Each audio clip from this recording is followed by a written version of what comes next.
Hey guys, Scott here in the Eastwood garage with our heavy-duty 110-volt extension cord. Now before we go too far, for more information or to be able to purchase this, you can click or tap the button in the corner at any time. Now let's go ahead and take a closer look. If you're running something like a 110-volt MIG welder or plasma cutter, you're going to need a power cord able to handle that amperage. So this is going to be perfect as it's going to be 12 gauge, 100% copper wire, easily able to handle that amperage draw without falling flat on its face like a traditional power cord will.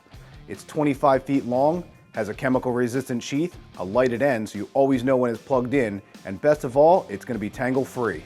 So for more information on this product or to be able to purchase it, you can click or tap the button in the corner or follow the link to eastwood.com.